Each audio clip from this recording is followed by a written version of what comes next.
Dave, I'm Barry. and we're the Skagit Highland News. Today we're going to talk about the impeachment process. It is the 15th of November, 2019, and we're going to talk about Ambassador Bill Taylor and his testimony that happened on Wednesday, the 13th, and how the Republicans are pushing their staunch, hard right uh, program despite the morality and legalities of it all. So go ahead, Barry. Well, I think that the ones that are pushing it are really the super hardcore right-wing guys that have kind of taken over the Republican Party, my former party, um, and the ones that are basically, the white supremacist type, but they say they're not white supremacists, and the Freedom Party, but they're not for freedom for everybody. It's just all this weird stuff. Um, so. Well, let me recap. I'm just going to do a little reading here. Who is Ambassador Bill Taylor? Well, let's see. He's the President Ambassador to Ukraine. He is a decorated Vietnam War vet. He graduated from West Point, number 5 in his class. Now that's pretty impressive just there. So the guy's got some integrity. He's a career diplomat. He's worked for every administrations of both parties since 1985, including most recently as ambassador to Ukraine from 2006 to 2009. That was according to his State Department biography. So, the guy's got some integrity, doesn't he? I think so. Yesterday, one of his aides reported he overheard a call between Trump and a European ambassador, Sondland. The aide reported that Trump was more interested in dirt on Biden than he was in Ukraine. That's pretty damning statements. Even if I was hardcore Republican, which I used to be, I would still have some doubt. The other point I wanted to make was that when Sondland was asked what he meant that Trump wanted Ukrainian President Vladimir Zelensky in a public box, Ambassador Taylor responded, Trump, through Ambassador Sondland, was asking for Zelensky to very publicly commit to the investigations. It was not sufficient to do this in private. It needed to be a very public statement. Again, all of those. So I went back to the Bible this morning. I was up at 3 o'clock this morning because I couldn't sleep. And I started looking through for verses that speak about dishonesty, lying, and complicity. You want to hit a couple of those high points? Yeah, sure. Romans 3:13. Their throat is an open grave. They use their tongues to deceive. The venom of asps is under their lips. So what does that mean? It means, to me, it means that, if you're not speaking truth, then all you're doing is trying to corrupt. What do you think, Barry? Well, I think that there's a whole cult of personality around Trump, and I've seen it before on a smaller scale, and it's called a halo effect, where people have this aura around them of success and of money and power and all this other stuff.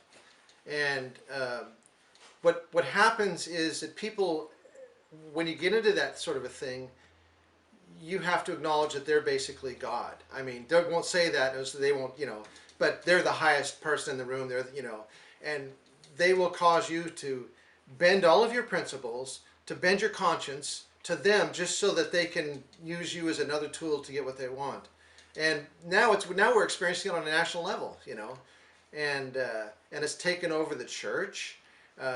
Because the organized church has backed him up, but then, the church was pretty much there anyway, with its corruption and its emphasis on things and power and money over people, and I actually see this all as a really wonderful time of cleansing the American political system and the American church, and I just started feeling like that, just like today. Well, that's opening up. Well, it's like. Well, it's revealing. Okay, It's not creating. It's revealing. Convicted today. Roger Stone. Roger Stone. All 7 counts. Yeah. Yeah.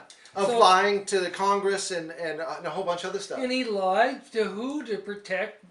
He thought he was protecting, Trump. If that's the case, he wants to protect Trump. What's it done for his life? What has it benefited him?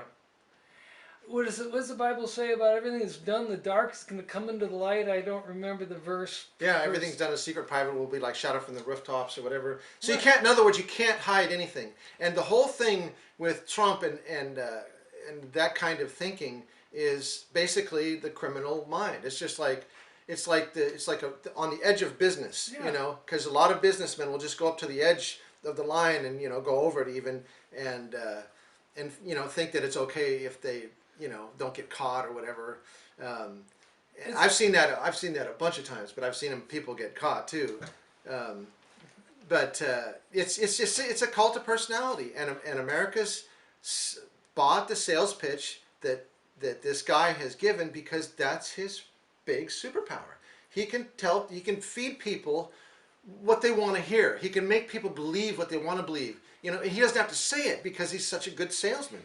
And that's what good salesmen do. They kind of sell you what you want, but they don't really, it's not really like implicit. It's not really, or explicit. But it's implied. It's a lot of implied stuff.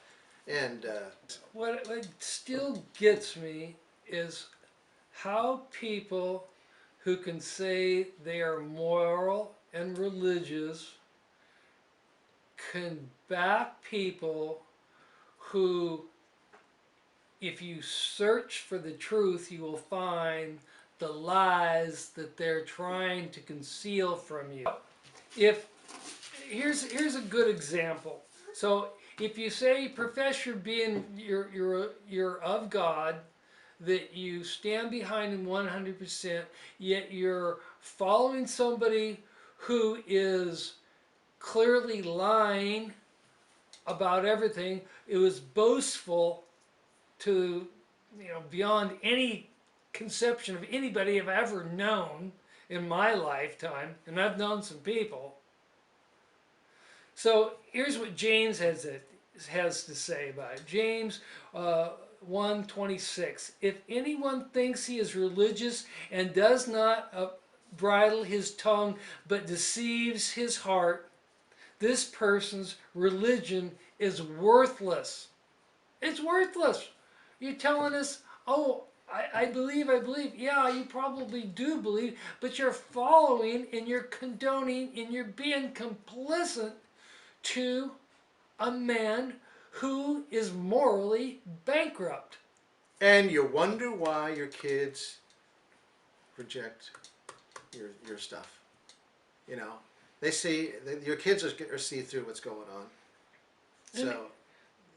Why don't you read this one? This is a really good one, Barry. Matthew. But what comes out of the mouth, what comes out of the mouth proceeds from the heart, and this defiles a person. Yeah, that's because it talks about it's not what goes into the mouth. What comes out of the mouth deceives and defiles a person. For out of the heart, evil thoughts, murder, adultery, sexual immorality, theft, false witness, slander. These are what defile a person. But to eat with unwashed hands does not defile anybody. Yeah. So you got to really watch what you say, And that's a big thing that's going on now, where people are like, words don't matter, you know. But it's basically fundamental Christianity. If you're a Christian, you know instinctively that words matter, because you know the Word was God, you know, and the Word was with God, and the Word was God, and the Word became flesh and walked among us. And with words, God created the heaven and the earth. You know, words are extremely powerful, and but my theory is that the church has gotten really afraid. Um, so when sheep are afraid, they'll just sort of run, you know, to whatever thing that they want to go to, or they can, and ultimately what they'll do is they'll scatter. And that's the worst thing, is when you get so disappointed and so confused and upset, where you run away from the thing that, you know, the source of help and healing and hope, you know, which is God and community with other people that believe in God. And then you suffer, and then, you know, and then it's a super tragedy. So, yeah, the other thing that really got me yesterday was the Representative Jim Jordan. He's a Republican attack dog, suggesting that Taylor's understanding was basically bad game of television, in which a person tells a second person something that that second person tells a third person, and so on. Well, if the people who are close to Trump would actually have the kahunas to stand up and go to Congress and tell their side of the story, it wouldn't be hearsay. They would have to tell the truth. Why? I mean, Barry, if you were in the right, would you hesitate at all at standing up and saying the truth? Even if I was in the wrong, I still wanted to say what the truth was, because the truth is independent of us. But these people are under the, I think they're under the, you know, the terror of the fact that they've tethered themselves to this guy who's going down, and he's totally corrupted the Republican Party and made morality cool, or immorality cool, and I think that they're just fighting for their survival.